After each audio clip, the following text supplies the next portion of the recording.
What is the right way to answer, walk me through your resume?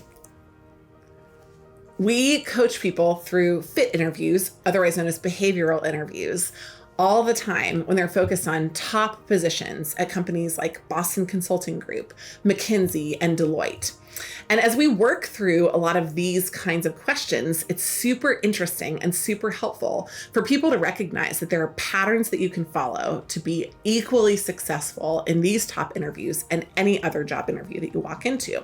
So the right way to answer walk me through your resume is based in a little bit of psychology. Let me unpack it for you. The first thing that's important for you to know is that it needs to happen within 2 minutes.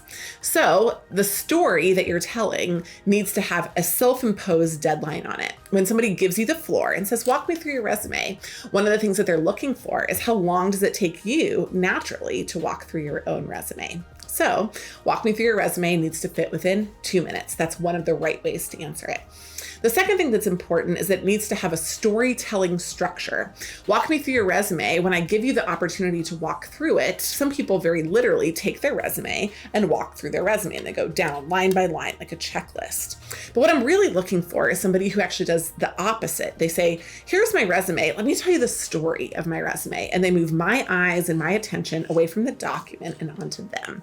That's how you are successful with walk me through your resume. Let me walk you through a story arc for walk me through your resume. That's a really successful way to tell this story. And before I do that, let me just explain why this is successful. This story arc doesn't just answer the question, walk me through your resume, but it also answers the question, tell me about yourself, or give me a little bit of an introduction into your background. It gives an overall story look at who you are, whether they ask you to explicitly walk through your resume or another version of that question. So here's the story arc. It's 5 to 6 steps, depending on where you are in your career.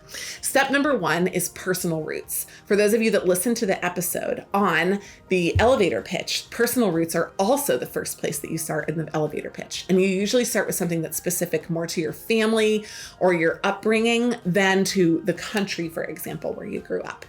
The second piece is education, where you explain why you got the degree that you did and why you went to the university that you did for undergrad.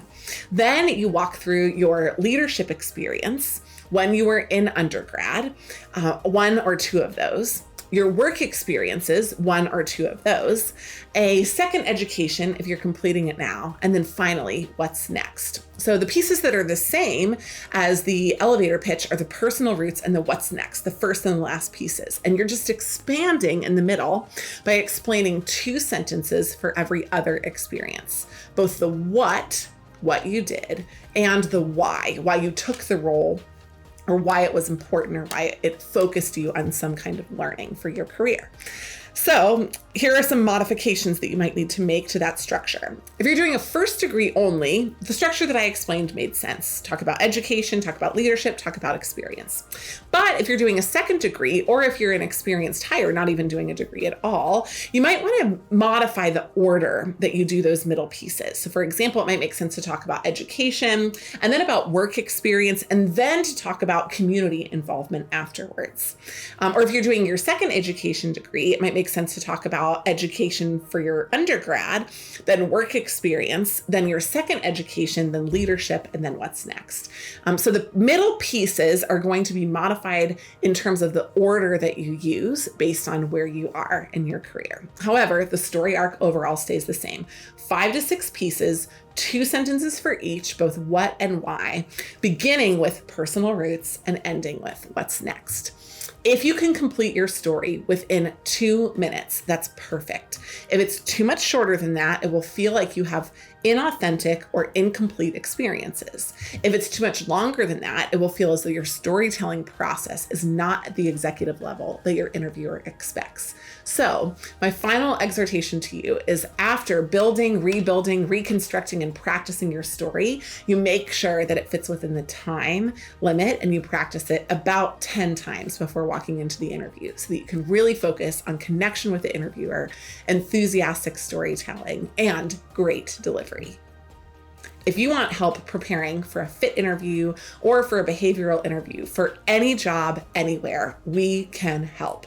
We've prepped people for the hardest interviews in the world, and we can definitely help you. Tell your stories, give them a zing, and get ready for the top interviews of your lives. Our interview coaches are on your team and for you. And so we're excited to help.